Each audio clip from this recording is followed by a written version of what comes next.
புதிய பென்ஷன் திட்டத்தை ரத்து செய்ய வேண்டும் உள்ளிட்ட பல்வேறு கோரிக்கைகளை வலியுறுத்தி SRMU தொழிற்சங்கம் தலைமையில் ரயில்வே தொழிலாளர்கள் ஆர்ப்பாட்டத்தில் ஈடுபட்டனர். புதிய பென்ஷன் திட்டத்தால் அரசு ஊழியர்கள் ஓய்வு பெறும்போதும் ஓய்வூதியம் பெறும் போதும் அவர்களுக்கான பணப்பலன்கள் கிடைக்காது. எனவே புதிய பென்ஷன் திட்டத்தை ரத்து செய்து பழைய பென்ஷன் திட்டத்தையே நடைமுறைப்படுத்த வேண்டும். ரயில்வே துறையை தனியாரிடம் ஒப்படைக்கக்கூடாது. ரயில்வே தொழிலாளர்களை ஒப்பந்த அடிப்படையில் பணியமர்த்தக்கூடாது. காலி பணியிடங்களை நிரப்ப வேண்டும் உள்ளிட்ட பல்வேறு கோரிக்கைகளை வலியுறுத்தி SRMU ரயில்வே தொழிற்சங்கத்தினர் இன்று ஆர்ப்பாட்டத்தில் ஈடுபட்டுள்ளனர். அதன் ஒரு பகுதியாக திருச்சி பொன்மலை ரயில்வே பணிமனை முன்பு SRMU ரயில்வே தொழிற்சங்கத்தினர் அச்சங்கத்தின் துணை பொதுச் செயலாளர் வீரசேகரன் தலைமையில் ஆர்ப்பாட்டத்தில் ஈடுபட்டனர். ஆர்ப்பாட்டத்தின்போது மத்திய அரசு மற்றும் ரயில்வே நிர்வாகத்திற்கு எதிராக கோரிக்கைகளை முன்வைத்து கண்டன முழக்கங்களை எழுப்பினர். ஆர்ப்பாட்டத்திற்கு பின் செய்தியாளர்களிடம் பேசிய வீரசேகரன், புதிய பென்ஷன் திட்டத்தால் ஓய்வு பெறும்போது கிடைக்க வேண்டிய பணம் முழுமையாக அவர்களுக்கு கிடைக்காது. எனவே அதை ரத்து செய்ய வேண்டும். ரயில்வேயில் சில துறைகளை தனியாரிடம் ஒப்படைத்துவிட்டதால் தொடர்ச்சியாக ரயில் விபத்துக்கள் நடந்து வருகிறது. இதனால் ரயில்வே தொழிலாளர்களின் பணியிழப்பு மட்டுமின்றி பொதுமக்களின் பாதுகாப்பும் கேள்விக்குறியாகும் நிலை உள்ளது. எனவே மத்திய அரசு தனியார்மயத்தை கைவிட வேண்டும். இல்லையென்றால் அகில இந்திய அளவில் ரயில்வே தொழிலாளர்களை ஒன்றிணைத்து வேலைநிறுத்த போராட்டத்தில் ஈடுபடுவோம் என்றார்.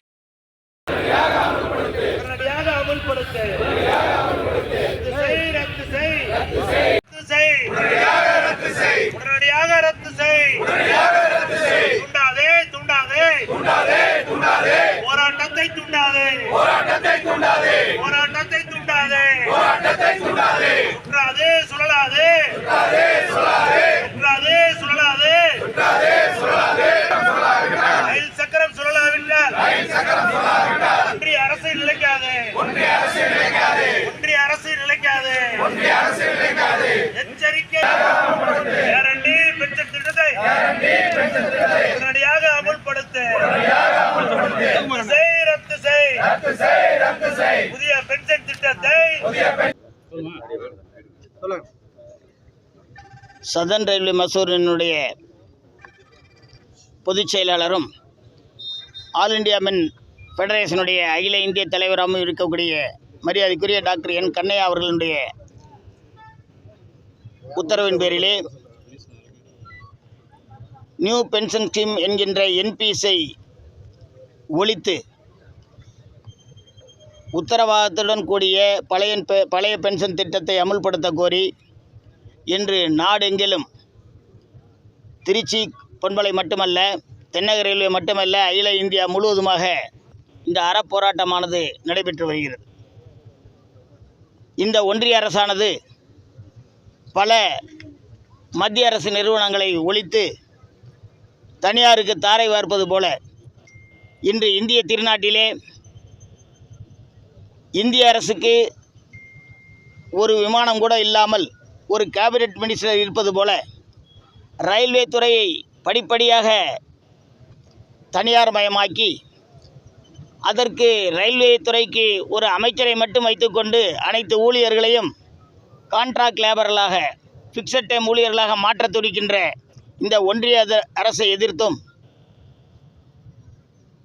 SRMU பேரியக்கத்தினுடைய பொதுச் செயலாளரும் அகில இந்திய தலைவராக ARFனுடைய தலைவராக இருக்கின்ற JCMனுடைய நேஷனல் கவுன்சில் மெம்பராக புதுடெல்லியிலே தலைமையிடமாக கொண்டு புதுடெல்லியிலிருந்து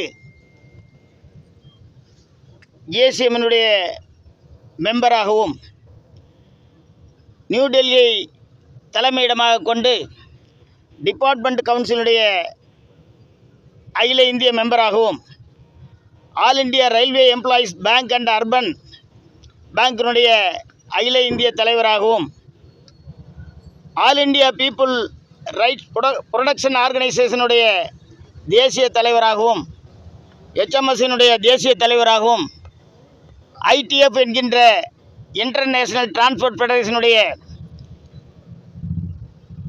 இணை தலைவராகவும் இதுபோல பல்வேறு பொறுப்புகளில் இருந்து கொண்டு ஏறக்குறைய 45 லட்சம் மத்திய அரசு ஊழியர்களினுடைய தலைவராக இருக்கக்கூடிய டாக்டர் என் கண்ணையா அவர்கள் இன்று டெல்லியிலே இதற்கான பேச்சுவார்த்தைக்காக நியூ பென்ஷனை ஒழித்து கேரண்டியோடு கூடிய பழைய பென்ஷன் திட்டத்தை அமுல்படுத்த கோரி இன்று கூட பேச்சுவார்த்தை நடத்துவதற்காக டெல்லி சென்றிருக்கிறார்.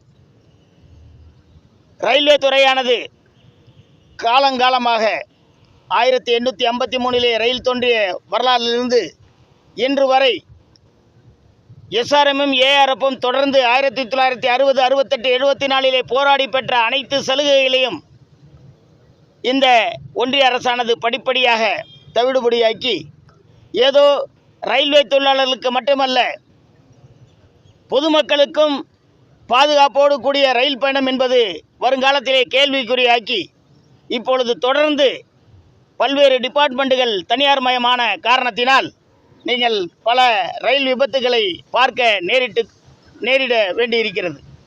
இது இன்னும் தொடருமானால் எங்களுடைய மரியாதைக்குரிய பொதுச் செயலாளர் அவர்களுடைய தலைமையிலே எப்படி 1960, 68, 74 ஒரு அகில இந்திய வேலை நிறுத்தம் நடைபெற்றதோ அதே போல ஒரு வேலை நிறுத்தம் மரியாதைக்குரிய டாக்டர் என் கண்ணையா அவர்களுடைய தலைமையிலே அகில இந்திய வேலை நிறுத்தமாக மாறும் என்று அச்சுறுத்துவதற்காகவே இன்றைய தினம் இந்த அகில இந்திய ஆர்ப்பாட்டமானது ஒரு நாள் ஆர்ப்பாட்டமாக காலை, மதியம், இரவு வரை தொடர்ந்து 3 வேளைகளிலும் இந்த ஆர்ப்பாட்டம் நடைபெற்று கொண்டிருக்கிறது.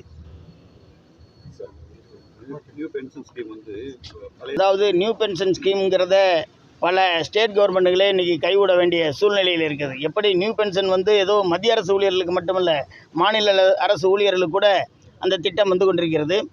அது படிப்படியாக, ஏனென்றால் உங்களுக்கு தெரியும் 2004க்கு பிறகு சேர்ந்த தொழிலாளர்கள் தங்களுடைய சம்பளத்திலே 10% டிபார்ட்மெண்ட் ஒரு 10% பிறகு எங்களுடைய தொடர் போராட்டத்தினால் அது 2019க்கு பிறகு டிபார்ட்மெண்ட் மேற்கொண்டு ஒரு 6%, 14% டிபார்ட்மெண்ட்டும் 10% ரயில்வே ஊழியரிடமிருந்து பிடிப்பதாக இருந்து இந்த நியூ பென்ஷன் திட்டம் தொடர்ந்து வந்து கொண்டிருந்தாலும் கூட எங்களுடைய தொடர் போராட்டம் 2004 அதற்கு முன்பிலிருந்தே எங்களுடைய போராட்டம் ஆரம்பித்து இன்று வரை அது தொடர்ந்து நடைபெற்று கொண்டு வருகின்ற காரணத்தினால் புதிய பென்ஷன் திட்டத்திலே பல மாறுதலை செய்திருக்கிறார்கள். உதாரணத்திற்கு இந்த 4% இன்க்ரீஸ் ஆகி அவர்கள் போட்டது.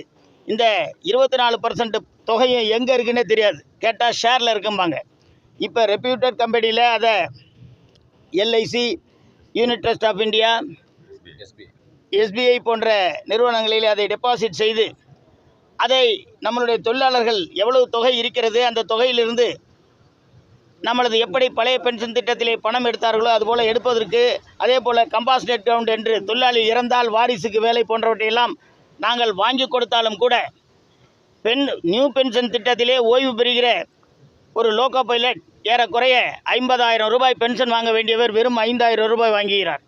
45 லட்சம் முதல் 48 லட்சம் வரை ஓய்வூதிய தொகை பெற வேண்டியவர் வெறும் 5 லட்சம் மட்டுமே பெறுகிறார்.